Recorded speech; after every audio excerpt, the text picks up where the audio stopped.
ये सुख राम गुरा दान दो साई, परम पद बिन ले सुमय नाई। ये सुखराम गुरा दान दो साई, और परम पद बिन ले सुमय नाई। अगर महाराज यहाँ आके कह दे कि भाई आप सबको परम पद चाहिए, आप भक्ति कर रहे हो, तो कितने तैयार होंगे परम पद लेने के लिए? परम पद की प्राप्ति के लिए कितने लोग तैयार होंगे? अच्छा, परम पद है क्या? परम पद सब तरफ से मन को निकालना, सब सुख से मन को अलग कर लेना और उस परम सुख में लग जाना। अब जो संसार का सुख चाहता है, विषयों का सुख चाहता है, उसको अगर कहे कि भाई ये सब छोड़ के तुम इस परम सुख को लो, तो एकाएक मन तैयार नहीं होगा। ये सुख राम यूं जन्म आकाजा, के सुख राम यूं जन्म आकाजा। जब लग अवगत परसुन राजा, जब लग अवगत परसुन राजा, तुम बिन आन अवर नहीं दारू, तुम बिन आन अवर नहीं दारू। अब मोक्ष क्या है? मोक्ष की परिभाषा क्या है? ये एक तरह से ध्यान का ठीक है, यहाँ आनंद आ रहा है, यहाँ आनंद आ रहा है, यहाँ आनंद आ रहा है, यहाँ आनंद आ रहा है, त्रिकुटी का सुख देखा, 10वें द्वार का देखा, बाहर आ रहा है, ये ठीक है।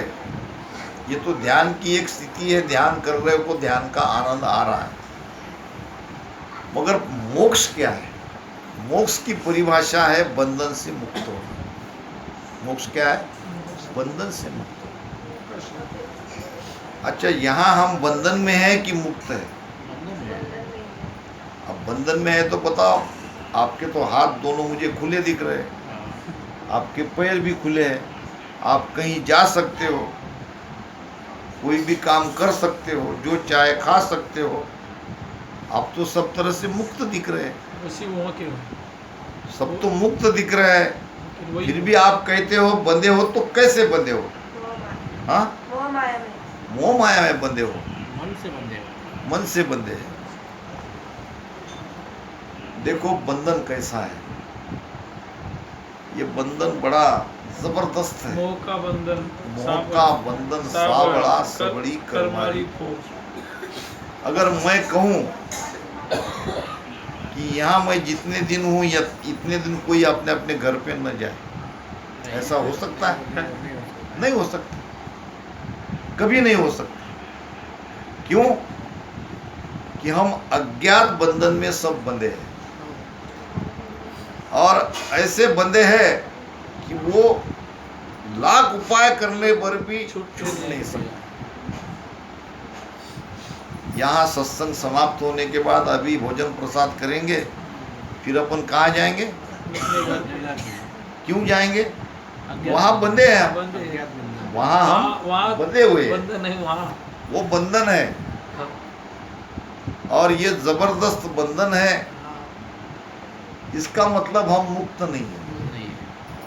बंधे हैं इसका मतलब हम मुक्त नहीं है। मुक्त किसे कहते हैं? अपनी मर्जी का वो मालिक, जहाँ चाहे वो रहे, जहाँ चाहे वो जाए, जो चाहे वो खाए, नहीं भूख लगी तो नहीं खाए। ये मस्ती है, भक्ति की मस्ती है, वो अलग है, और ये एक बंधन मुक्त जीना, ये अलग है। मोक्ष बंधन से मुक्त होना, सारे बंधन से मुक्त होना। कोई उसको रोकने वाला नहीं, कोई टोकने वाला नहीं, कोई चाहने वाला नहीं, कोई गाली देने वाला नहीं, वो अब शरीर में है ही नहीं, वो तो शरीर से अलग हो गया। ऐसी स्थिति जब आती है तो वो है सुखी। कहते हैं कि कोई एक साधु एक गांव में आया था और हमेशा हंसता था, हमेशा हंसता था। लोग कहते हैं उसके बारे में कि ये हमेशा कभी इसको दुखी देखा ही नहीं, हमेशा हंसता ही हंसता है, जरूर इसके पास कुछ न कुछ है। जब उसे पूछते कि बाबा जी तुम हमेशा हंसते हो, तुम कभी दुखी नहीं दिखते हो, इसका क्या कारण? और वो हंसता। फिर लोगों ने ये धारणा बना ली कि इसके पास जरूर सुखदा मनी है। सुखदा मनी, सुख देने वाली मनी, ये मनी इसके पास है, चलो इसको मांगते हैं। उसने कहा बाबा जी तुम्हारे पास जरूर कुछ न कुछ है और हमको वो चाहिए। तुम यूं ही नहीं 24 घंटे हंसते हो, तुम हमेशा सुखी रखते हो, तुम्हारे पास जरूर है। तो उसने इशारों से कहा हाँ है। फिर हमें चाहिए, तो उसने कहा मैं क्यों दूं? जो वस्तु मैंने इतनी मुश्किल से उसको प्राप्त करी है, मैं तुमको कहीं क्यों दूं? तो उन्होंने कहा अगर तुम नहीं दोगे तो तुमको मार के तो छीन लिया जाएगा। पकड़ लिया दोनों तरफ से। उसने कहा भाई मुझे मारो मत, देता हूँ। मगर वो इतनी कीमती वस्तु है कि मैं अपने पास थोड़ी रखता हूँ, उसको तो मैंने छुपा के रखा है। छुपा के रखे, बताओ जल्दी बताओ कहाँ छुपा के रखी? तो वो अभी नहीं मिलेगी, उसके लिए आपको पूनम का इंतजार करना पड़ेगा। पूनम की रात को 12 बजे चंद्रमा की छाया जहाँ है वहाँ आपको खोदना पड़ेगा, वहाँ वो मिलेगा। अब पूनम की रात का इंतजार करने लगे, पूनम भी आई, रात भी आई और फिर चंद्रमा को देखा। अब जहाँ जहाँ चंद्रमा की छाया पड़ती है सब जगह खोद डाला, कहीं सुखदा मनी नहीं मिली। और आए संत को पकड़ के तुमने हमको झूठ कहा, परेशान किया। अरे भाई मैंने झूठ नहीं कहा। अब देखो चंद्रमा कहाँ है? तो ऊपर है, उसकी छाया कहाँ पड़ रही है? तो हमारे सिर पे पड़ रही है। फिर यहीं देखो, सिर के ऊपर ध्यान लगाओ, देखो वहाँ आपको सुख मिलता कि नहीं मिलता। आपका ध्यान जो है, पहले तो हमारा ध्यान भटक रहा है, ध्यान भी कहीं एक जगह नहीं है, अलग अलग जगह जाता है। बच्चों में ध्यान, परिवार में ध्यान, धंधे में ध्यान, ध्यान अलग अलग भटक रहा है, एक जगह नहीं लग रहा है। तो इस ध्यान को जब एक जगह करोगे, एक ही चीज में लगाओगे, तो फिर धीरे धीरे भीतर से वो आनंद आएगा। महाराज कहते हैं संतो भाई नाम गहो तत्सार, आन उपासी आत्म द्रोही ताको संग निवार। आन की उपासना मत करो, इससे आत्मा का दुख पहुंचेगा। अब यहाँ हम शरीर के सुख के लिए सब कर रहे हैं। किसके सुख के लिए? शरीर के सुख के लिए। शरीर आज है कल नहीं, मगर जो शाश्वत है, जिसका कभी नाश नहीं होता। शरीर आज है कल नहीं, मगर शरीर के अंदर जो आत्मा है, जो हम है, हम आत्मा है, उसका नाश नहीं होता, उसके लिए कुछ नहीं कर रहे। और सारा शरीर के सुख के लिए, मन के सुख के लिए हम कर रहे हैं। तो हम क्या कर रहे हैं? हमारे आत्मा के द्रोही बन रहे हैं, हमारे आत्मा के हम दुश्मन बन रहे हैं, गुनहगार है। हम हमारी आत्मा के सुख के लिए कुछ नहीं कर रहे, भक्ति भी कर रहे हैं तो मन के शरीर के लिए कर रहे हैं। तो महाराज कहते हैं कि ये आन भक्ति की बात मत करो और सांसों सांस में राम नाम का सुमिरन करो। यही सार है, यही सत्य है। राम स्नेही नितपत मिलजो, सागट दूर निकार। अब करना क्या है? राम स्नेही यानी जो राम नाम से स्नेह रखते हैं, ऐसे रोज मिलना चाहिए, ऐसी प्रार्थना करो। कहते हैं कि एक व्यक्ति था और पत्नी उसकी भक्ति करती थी, मगर वो व्यक्ति एक तरह से नास्तिक था। जोर जबरदस्ती पकड़ के पत्नी ने गुरु महाराज के पास उसको लेके गई। अब गुरु ने भी कहा कि तुम्हारी पत्नी इतना कुछ कहती है कि तुम भी थोड़ा बहुत कर लो।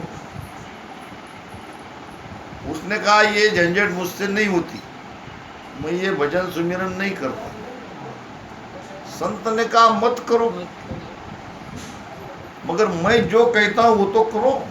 हाँ, भजन के अलावा ये बैठना सांसों सांस में ये करना, ये मेरे से होता नहीं,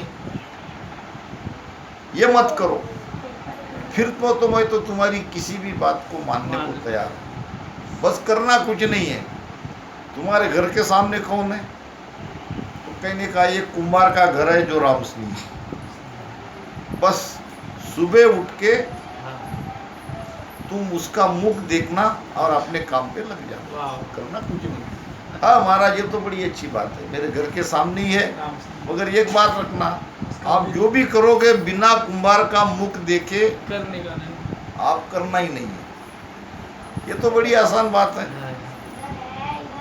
सुबह उठता था और सामने दरवाजा खोला, देखा सामने जो कुंभार था उसका घर, उसको देखता था, हाँ देख लिया, अपने काम में लग गया। ऐसे दिन बीत गए, महीने बीत गए, कुछ साल भी बीत गए, बराबर वो उसको देखता था, अपने काम में लगता था। अब एक दिन वो कुंभार गया मिट्टी खोदने के लिए जंगल में, और मिट्टी खोदते खोदते उसको मिला धन, और वो धन उसने निकाल के रखा। अब सोच रहा था कि भाई अब इसको कैसे ले जाया जाए। अब इधर ये परेशान, कुंभार नहीं दिख रहा, उठा तो कुंभार दिख नहीं रहा। पत्नी को पूछा कहाँ गए? वो तो गए खेत जंगल में मिट्टी लेने के लिए। फिर भागा भागा गया। भाई क्यों भाग रहे हो? अरे मुझे काम है, उनको उनका मुख देके बिकर मुझे काम नहीं करना है, गुरु को वचन दिया है।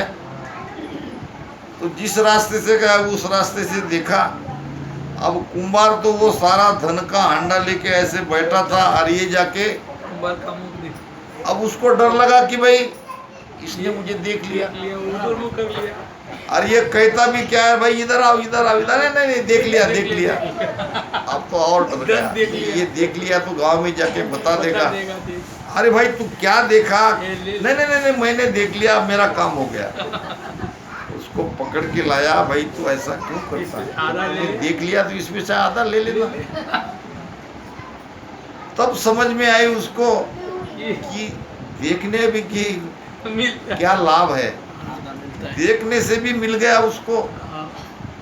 इसके मतलब आप सत्संग कर रहे हो, महाराज कहते हैं कि संगत बिन तिरियो नहीं, ना सुधरियो जगमाए, डूबे सोई सुखराम कहे उस संगत में जाए।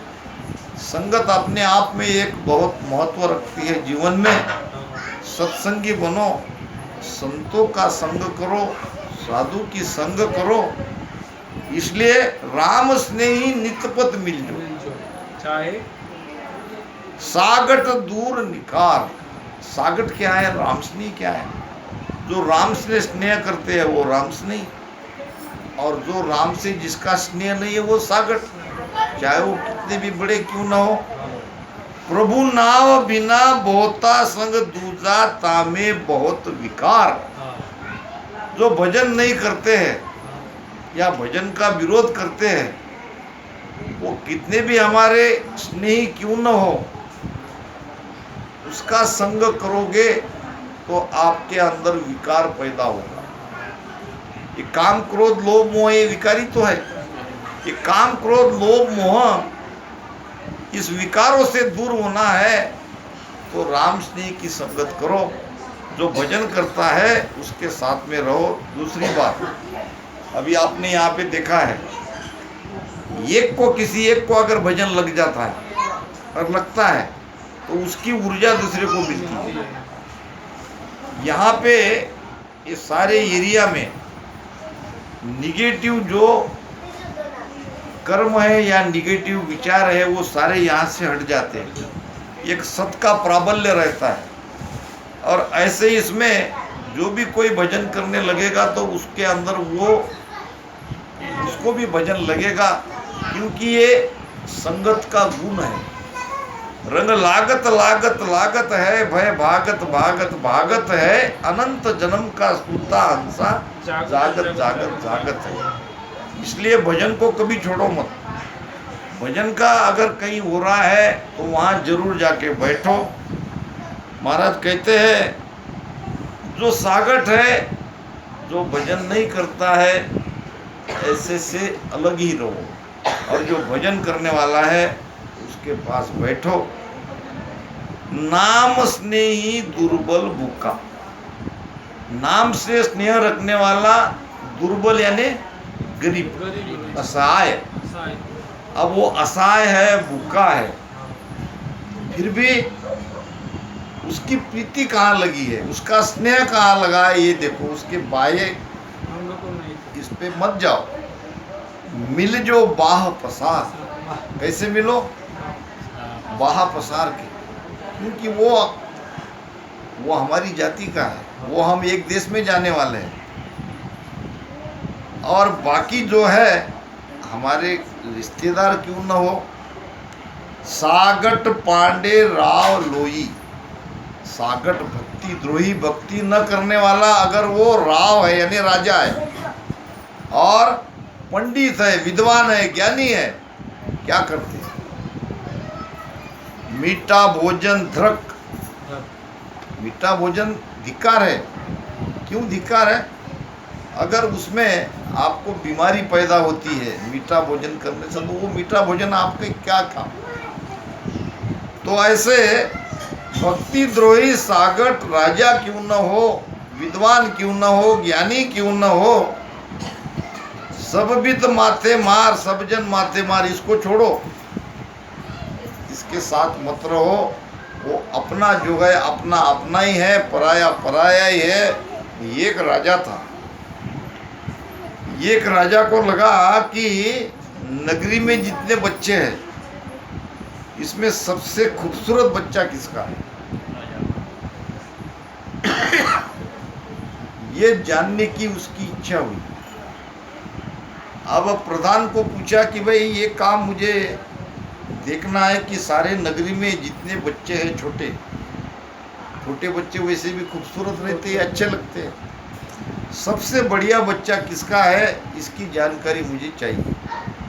तो प्रधान ने कहा ये क्या, इसमें क्या बड़ी बात थोड़ी है। गांव में एक भिखारिन है, वो भिखारिन हर घर पे जाती है तो वो भीख मांगती है, तो उसको पता ही है, सब बच्चों को तो उसने देखा ही है, किसका बच्चा सुंदर है वो बता देगी।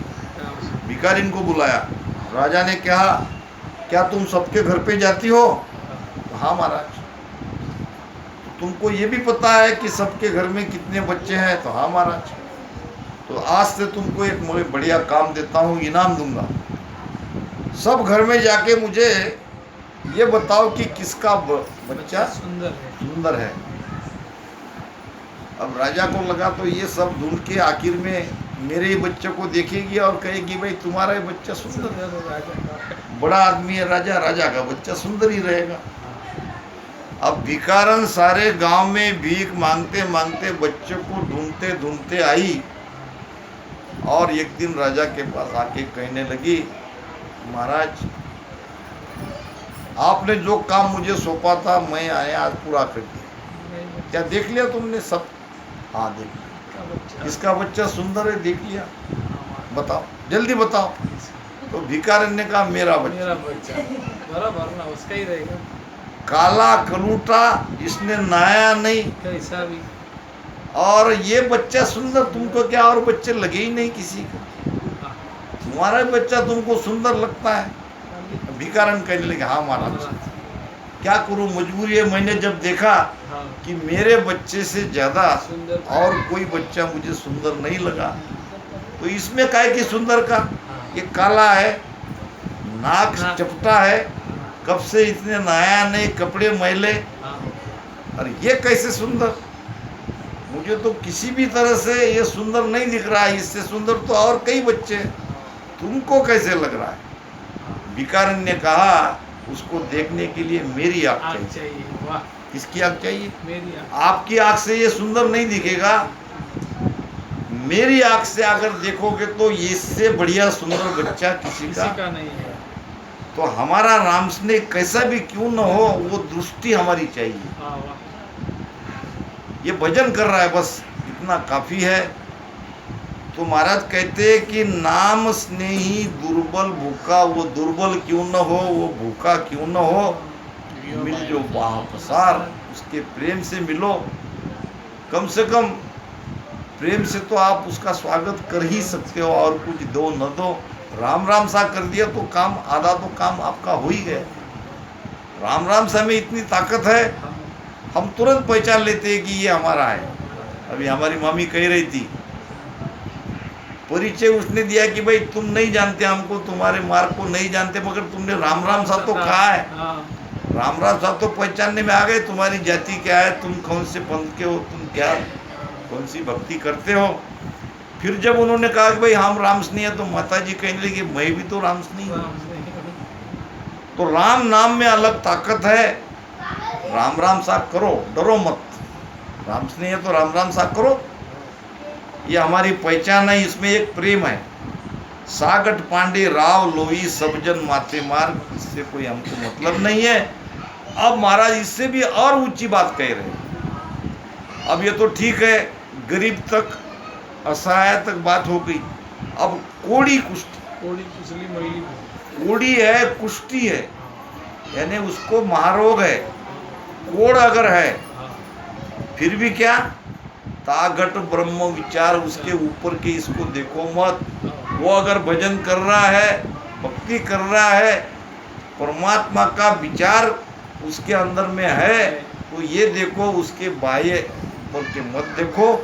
जन सुख राम भेद बिन भक्ति सबे काल की चाह। तो ये हरजस में महाराज क्या कह रहे हैं कि हमको दृष्टि भेद मिटाना है। हम ब्रह्म ज्ञान कर रहे हैं, हम ब्रह्म ज्ञानी है। ब्रह्म ज्ञान में भर मन सासो, मैं ते कदे न आवे, के सुख राम ने गमन फिरिया, ब्रह्म ज्ञान नहीं क्वावे। बहुत ऊंची बात कह रहे हैं महाराज। एक तो ब्रह्म ज्ञानी के अंदर न कोई भ्रम रहता है और न कोई संशय रहता है, न संशय है न भ्रम है। दूसरी बात, मेरा तेरा नहीं रहता, मैं ते कदे ना, ये मेरा ये तेरा, मेरा तेरा का भाव इस भक्ति में नहीं। कह सुखराम नेक मन फिरिया, नेक यानी इतना सा भी मन में हमारे भाव विचार बदल गए तो हम ब्रह्मज्ञानी नहीं है। हमको देखना है हमारे तरफ, दूसरे के तरफ नहीं देखना है। केवल भजन का शब्द का अनुभव और दूसरा भी अनुभव देखना पड़ेगा कि भीतर में हमारे अंदर परिवर्तन क्या हो रहा है। अंदर में कोई परिवर्तन नहीं है, जैसे कि वैसे ही है, न भाव बदला न दृष्टि बदली, वैसे कि वैसे ही अगर है तो हमको देखना पड़ेगा कि ये बात तो महाराज कह रहे हैं कि ऐसा ऐसा होना चाहिए। जब दृष्टि हमारी बदलेगी तब हमको कोड़ी कुष्ठी हमारा लगेगा, और जो तंदुरुस्त है, सुदृढ़ है और सब कुछ ठीक ठाक है और वो भक्ति भजन नहीं कर रहा है तो उससे हमारी प्रीति नहीं लगेगी। ऐसा अगर होता है तो हमारी भक्ति बराबर है, नहीं तो कहीं न कहीं गड़बड़ जरूर है, ये समझ लेना चाहिए। तो महाराज कहते हैं, संतो भाई नाम गहो तत्सार, गहो धारण करो, सांस उसास में उसको लो, जिज्ञा से रिटर्न करो। कोई कोई भजन करते ऐसे बढ़ जाते, हम सुरती से भजन करते। सुरती वाले भजन की स्थिति में आ गए क्या? सुरती वाले भजन की स्थिति में आ गए तो फिर भजन होने के बाद जल्दी उड़ जाते हो। सुरती वाला भजन तो बिल्कुल वहां से वो एक तक ध्यान लगता है, बिल्कुल नहीं चाहिए, हटता ही नहीं। वो तो 10-15 मिनट में तुम्हारी सुरती लग भी जाती है, तुम उठ भी जाते हो। मुख रटना बिन नाम बार लो इनगट आवे नहीं, जिब्या से रटन करो। 1054 नाड़ियाँ जिब्या में है, और जब राम राम करते हैं तो जीभ से किया हुआ सारा कर्म हमारा कट जाता है। तो जिब्या से रटन करना बंद मत करो। ये रस उतरता है, टपकता है अंदर, उस रस को लो। और कभी भी महाराज ने जीभ से रटन करने का छोड़ने को कहा है। किसी भी स्थिति में मत करो, अपने आप सारी चीज़ें वो होती जाती है। फिर जीभ से भजन करोगे तो फिर रसना सेव थकी जब मन की जीव भजन सु लागे, फिर आपका जीव भजन करने लगेगा। फिर जब यहाँ त्रिकुटी में मन पर काबू, यानी मन को जीत लोगे, मन बुद्धि चित्त अहंकार ये त्रिकुटी में रह जाएगा, तो आगे आपका सूरत का भजन होगा। 10वें द्वार में वो शब्द में सुरती मिल जाएगी, तो फिर आपकी सूरत भी छूट जाएगी। फिर आपका भजन वो दिव्य भजन कहलाएगा। वो भजन अपने आप होता रहेगा। फिर आप और परमात्मा दोनों एक हो जाएंगे। फिर करने कराने की बात ही नहीं रहेगी। फिर तो वो दिव्य आनंद में रहना ही रहना है।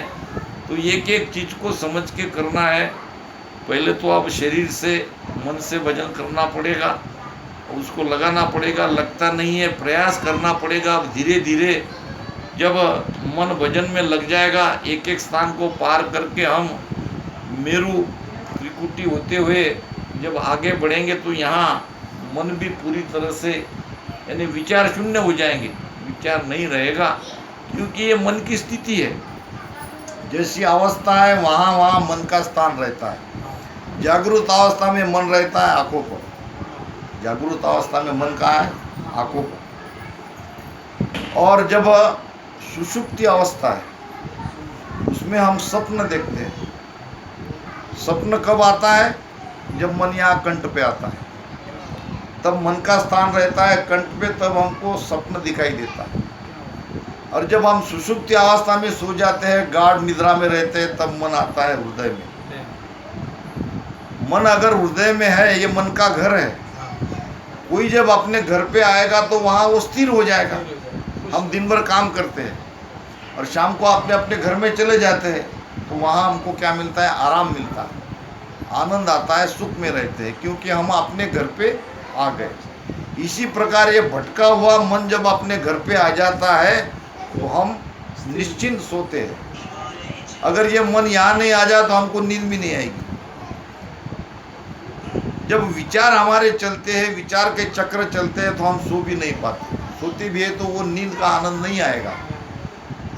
फिर जागृत, सुषुप्ति, स्वप्निल, 3 अवस्था के बाद फिर अवस्था है तुरिया। तुरिया अवस्था में मन आता है नाभि में। कहाँ आता है? नाभि में मन आता है। फिर उस अवस्था को कहते हैं तुरिया, यानी न जागृत न सोते हुए, ऐसी एक स्थिति हो जाती है। और फिर तुरिया के बाद तुरियातीत में मन आता है ब्रह्मांड में। और तुरियातीत अवस्था होने के बाद फिर तो आनंद ही आनंद है, आनंद ही आनंद है। तो ये सब होता है जीभ से सांस उच्छ्वास में राम राम रटन करने के बाद। तो इसको छोड़ो मत, एक एक चीज़ अपने अंदर पैदा होती जाएगी।